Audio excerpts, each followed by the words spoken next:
नमस्कार, आप देख रहे हैं ब्रेकिंग ट्यूब और मैं हूं आपके साथ अनन्या मिश्रा।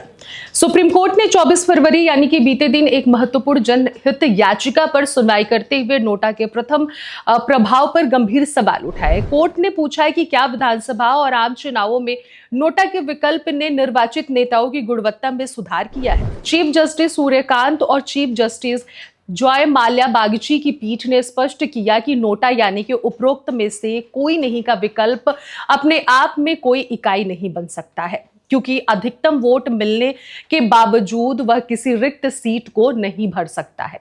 सुप्रीम कोर्ट ने चुनावों में नोटा विकल्प के प्रभाव को लेकर सवाल उठाते हुए कहा कि यह स्पष्ट नहीं है कि इससे देश में चुने गए जनप्रतिनिधियों की गुणवत्ता में कोई सुधार हुआ है या नहीं। अदालत ने यह टिप्पणी उस याचिका पर सुनवाई के दौरान की जिसमें मांग की गई है कि नोटा का विकल्प हर एक चुनाव में अनिवार्य किया जाए, यहां तक कि उन सीटों पर भी जहां केवल एक ही उम्मीदवार मैदान में खड़ा। सीजेआई जस्टिस सूर्यकांत और जस्टिस जॉय माल्या बागची की पीठ ने जनप्रतिनिधि अधिनियम 1951 के एक प्रावधान को चुनौती देने वाली जनहित याचिका पर सुनवाई कर रही थी।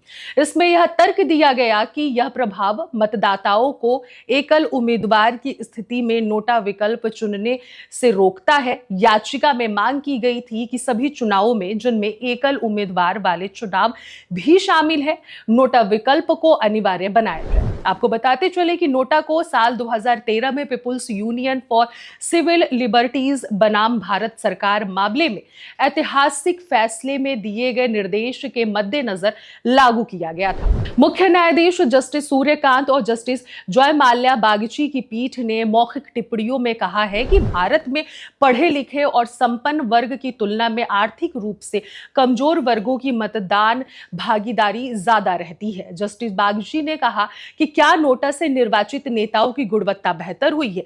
आंकड़े बताते हैं कि शिक्षित और संपन्न लोग कम वोट डालते हैं, जबकि आर्थिक रूप से कमजोर वर्ग ज्यादा से ज्यादा अपने मत का प्रयोग करता है। सुप्रीम कोर्ट ने बीते दिन संक्षिप्त सुनवाई के दौरान जस्टिस बागची ने कहा कि नोटा एक व्यवस्था नहीं बन सकती, क्योंकि अधिकतम वोट मिलने के बावजूद यह एक सीट भी नहीं भर सकती है। पीठ ने यह भी कहा है कि अच्छे उम्मीदवारों की जीत सुनिश्चित करने के लिए चुनावों में मतदान को अनिवार्य बनाने का प्रयास किया जाना चाहिए। पीठ ने इस बढ़ती प्रवृत्ति पर भी खेद व्यक्त किया कि शिक्षित और संपन्न मतदाता अशिक्षित और महिलाओं की तुलना में चुनावों में बहुत कम मतदान करते हैं। पीठ ने यह भी कहा कि चुनावों में मतदान को अनिवार्य बनाने का प्रयास किया जाना चाहिए ताकि अच्छे उम्मीदवारों की जीत सुनिश्चित की जा सके।